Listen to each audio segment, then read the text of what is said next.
Let Marmee think we are getting things for ourselves and then surprise her. We must go shopping tomorrow afternoon, Meg. There is so much to do about the play for Christmas night, said Jo, marching up and down with her hands behind her back and her nose in the air. I don't mean to act any more after this time. I'm getting too old for such things, observed Meg, who was as much a child as ever about dressing up frolics. You won't stop, I know, as long as you can trail round in a white gown with your hair down and wear gold paper jewelry. You are the best actress we've got, and there'll be an end of everything if you quit the boards, said Jo. We ought to rehearse tonight. Come here, Amy, and do the fainting scene, for you are as stiff as a poker in that.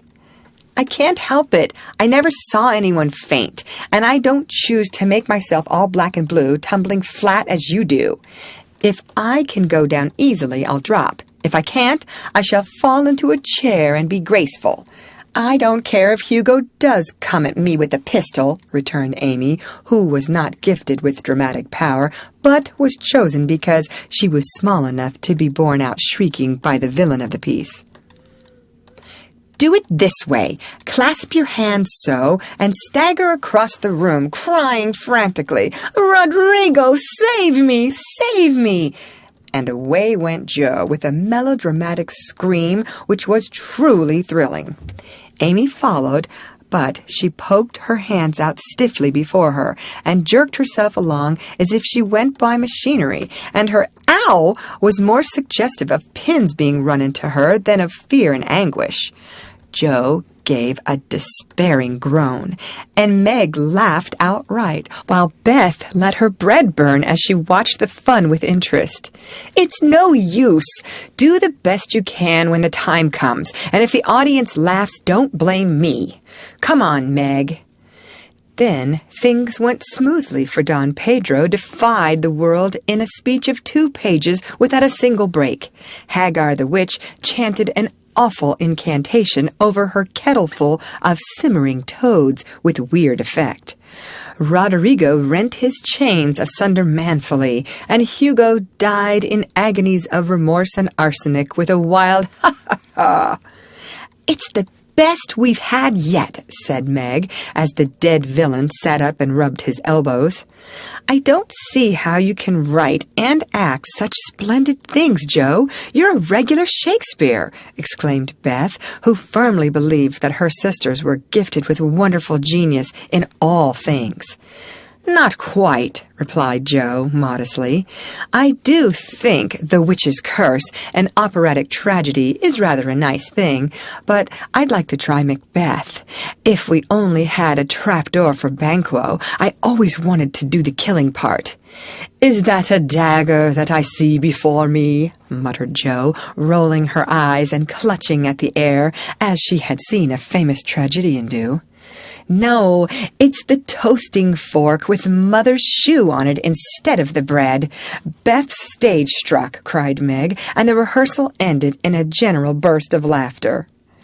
Glad to find you so merry, my girls, said a cheery voice at the door, and actors and audience turned to welcome a tall, motherly lady with a "Can I help you?" look about her, which was truly delightful. She was not elegantly dressed, but a noble-looking woman, and the girls thought the gray cloak and unfashionable bonnet covered the most splendid mother in the world. Well, dearies, how have you got on today? There was so much to do, getting the boxes ready to go tomorrow, that I didn't come home to dinner. Has anyone called Beth? How is your cold, Meg? Jo, you look tired to death. Come and kiss me, baby. While making these maternal inquiries, Mrs. March got her wet things off, her warm slippers on, and sitting down in the easy-chair, drew Amy to her lap, preparing to enjoy the happiest hour of her busy day. The girls flew about, trying to make things comfortable, each in her own way. Meg arranged the tea table, Jo brought wood and set chairs, dropping, overturning, and clattering everything she touched. Beth trotted to and fro between parlor and kitchen, quiet and busy, while Amy gave directions to everyone as she sat with her hands folded. As they gathered about the table, Mrs. March said, with a particularly happy face, "I've got a treat for you after supper." A quick, bright smile went round like a streak of sunshine. Beth clapped her hands, regardless of the biscuit she held, and Jo tossed up her napkin, crying, "A letter! A letter! 3 cheers for Father!" Yes, a nice long letter. He is well, and thinks he shall get through the cold season better than we feared. He sends all sorts of loving wishes for Christmas, and an especial message to you girls, said Mrs. March, patting her pocket as if she had got a treasure there. "Hurry and get done. Don't stop to quirk your little finger and simper over your plate, Amy," cried Jo, choking on her tea and dropping her bread butter side down on the carpet in her haste to get at the treat. Beth ate no more, but crept away to sit in her shadowy corner and brood over the delight to come till the others were ready. "I think it was so splendid in Father to go as chaplain when he was too old to be drafted and not strong enough for a soldier," said Meg warmly. "Don't I wish I could go as a drummer, a what's its name? Or a nurse, so I could be near him and help him," exclaimed Jo with a groan. "It must be very disagreeable to sleep in a tent and eat all sorts of bad-tasting things and drink out of a tin mug," sighed Amy. "When will he come home, Marmee?" asked Beth, with a little quiver in her voice. "Not for many months, dear, unless he is sick. He will stay and do his work faithfully as long as he can, and we won't ask for him back a minute sooner than he can be spared. Now come and hear the letter." They all drew to the fire, Mother in the big chair, with Beth at her feet, Meg and Amy perched on either arm of the chair, and Jo leaning on the back where no one would see any sign of emotion if the letter should happen to be touching. Very few letters were written in those hard times that were not touching, especially those which Father sent home. In this one, little was said of the hardships endured, the dangers faced, or the homesickness conquered. It was a cheerful, hopeful letter, full of lively descriptions of camp life, marches, and military news, and only at the end did the writer's heart overflow with fatherly love and longing for the little girls at home. "Give them all of my dear love and a kiss. Tell them I think of them by day, pray for them by night, and find my best comfort in their affection at all times. A year seems very long to wait before I see them, but remind them that while we wait, we may all work, so that these hard days need not be wasted. I know they will remember all I said to them, that they will be loving children to you, will do their duty faithfully, fight their bosom enemies bravely, and conquer themselves so beautifully that when I come back to them, I may be fonder and prouder than ever of my little women." Everybody sniffed when they came to that part. Jo wasn't ashamed of the great tear that dropped off the end of her nose, and Amy never minded the rumpling of her curls as she hid her face on her mother's shoulder and sobbed out, "I am a selfish girl, but I'll truly try to be better, so he mayn't be disappointed in me by and by." "We all will," cried Meg. "I think too much of my looks and hate to work, but won't any more if I can help it. I'll try and be what he loves to call me, a little woman, and not be rough and wild, but do my duty here instead of wanting to be somewhere else," said Jo, thinking that keeping her temper at home was a much harder task than facing a rebel or two down south. Beth said nothing, but wiped away her tears with the blue army sock and began to knit with all her might, losing no time in doing the duty that lay nearest her, while she resolved in her quiet little soul to be all that Father hoped to find her when the year brought round the happy coming home. Mrs. March broke the silence that followed Jo's words by saying in her cheery voice, "Do you remember how you used to play Pilgrim's Progress when you were little things?" Nothing delighted you more than to have me tie my piece bags on your backs for burdens, give you hats and sticks and rolls of paper, and let you travel through the house from the cellar, which was the city of destruction, up to the housetop, where you had all the lovely things you could collect to make a celestial city. What fun it was, especially going by the lions, fighting Apollyon, and passing through the valley where the hobgoblins were, said Joe. I liked the place where the bundles fell off and tumbled downstairs, said Meg.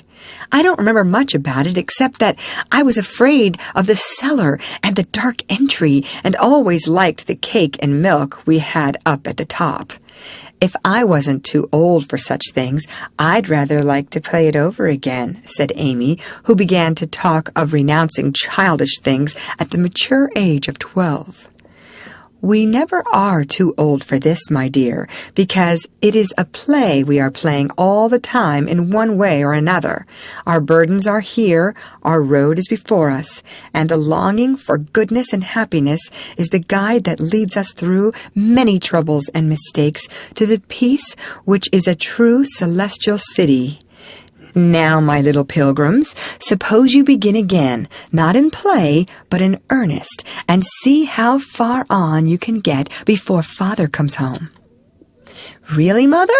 Where are our bundles? Asked Amy, who was a very literal young lady.